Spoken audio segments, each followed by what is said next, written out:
Ubu nonaha tugiye kubageza ku makuru y'umwami wa Swaziland cyangwa Eswatini, umwami Mswati wa gatatu.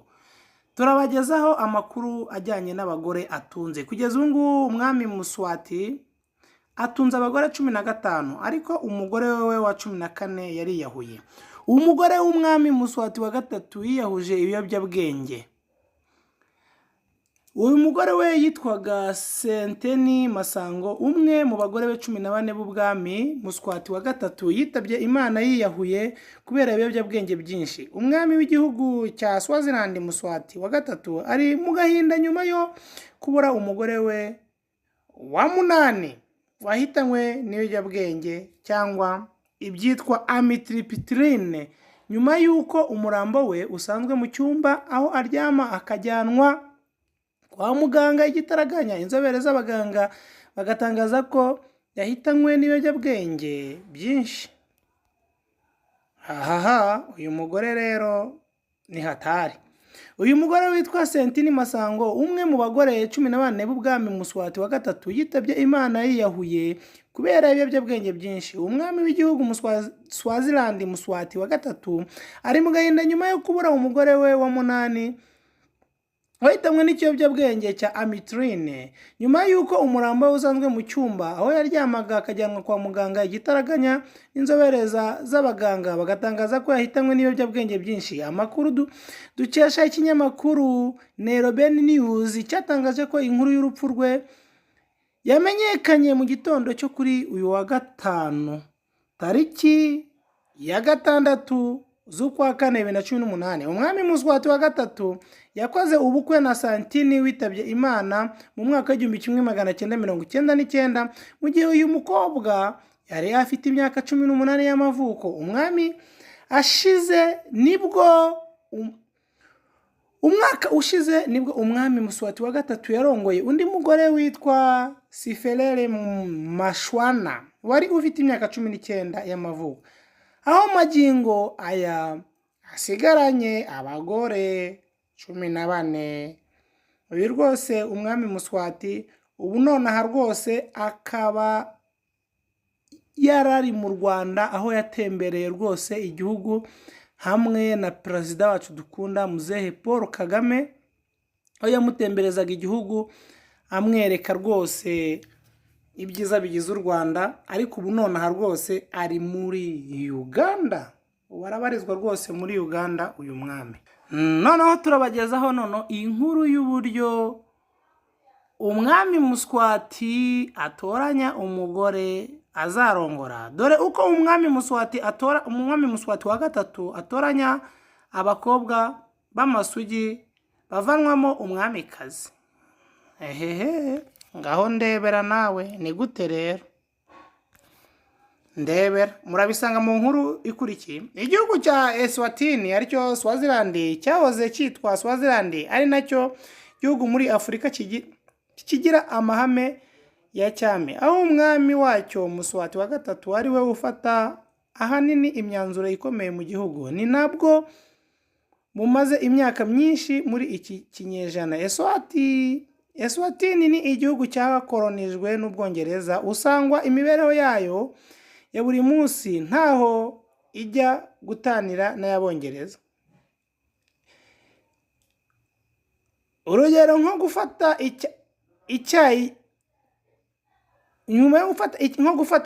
nyuma y'ifunguro rya kumanywa. Mu mwaka wa 2018 nibwo umwami Mswati wa gatatu yagihinduriye igihugu cye izina kubera igihugu Eswatini cyahoze cyitwa Swaziland, nacyo gihugu muri Afurika. Yego ibi twabivuze, ariko Eswatini ni igihugu cyakolonijwe n'Ubwongereza. Usanga imibereho yacyo buri munsi ntawe gutanira n'Abongereza. Urugero nko gufata icyayi nyuma y'ifunguro rya kumanywa. Mu mwaka wa 2018 nibwo umwami Mswati wa gatatu yahinduye igihugu cye izina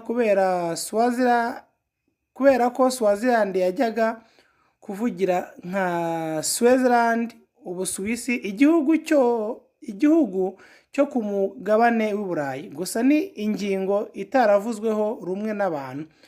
Muswati wa gatatu wavutse tariki ya 19 Mata 1969, ubu afite imyaka ubungubu nimumbwire namwe, ubungubu afite imyaka 60. Niwe uhagarariye umuryango w'ibwami. Se umubyara witwaga umwami Sobhuza wa kabiri.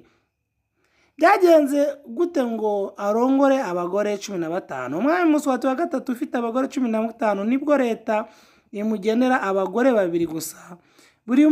Buri mwaka haba ibirori bidasanzwe mu gihugu, ari nabyo umwami arongora umugore mushya. Ubusanzwe kugira ngo ahitemo abagore, habaye ibirori ibwami aho abakobwa biyerekana mu mbyino bakabyinira ibwami mu birori biba birimo abashyitsi benshi baba babyitabiriye. Aba bakobwa bitabira ibi birori baba bafite ibyuma mu biganza bifatwa nka kimwe mu bimenyetso bigaragara ko bakiri amasugi. Uretse ibyo kandi, aho abo bakobwa nta kintu baba bambaye gitwikira amabere yabo, byakabaye biyarinda kugaragara ku karubanda. Yego, babyina bambaye amabere gusa. Ibi ni ibintu bisanzwe mu muco wabo, kabone niyo bamwe mu bagore baho bagiye i Burayi cyangwa iyo bagarutse baba bazi ko bagomba kwambara gutyo hejuru, nta na kimwe kibatwikiriye. Muri aba bakobwa baba batararongorwa, muri uko kubyina biyerekana iyo umwami aba agomba guhitamo umugore mushya. Biba bishoboka ko muba bayitabiriye ashobora kubura n'umwe ahitamo. Yego ko mana. Eswatini ni igihugu gituwe n'abaturage 118,000. Nicyo gihugu gifite abaturage bafite ubwandu bw'agakoko ka sida benshi muri Afurika, kuko abagera kuri 27 barayanduye. 1/2 cy'abari munsi y'imyaka 20 bafite virusi itera sida. Ibi bikaba biterwa ahanini n'umuco wabo witwa Swazi. Ababasha gukoresha uburyo bwo kubona imibonano mpuzabitsina ikingiye. Uyu hano bashaka kuvuga ko Swazi ni umuco ubabuza gukora imibonano mpuzabitsina ikingiye. Yego ko bwoko. Ndumva rwose ari ibintu bikaze. Kugeza umwami Muswati wa gatatu amaze gutandukana n'abagore 3, akaba amaze kubyara abana 30. Ariko ubu ngibi, iyi ni inkuru ya 2018, ariko ubu ngubu umwami Muswati amaze kugira abana 49. Ciao ciao, turaza komeza tubabwire amakuru ya Muswati.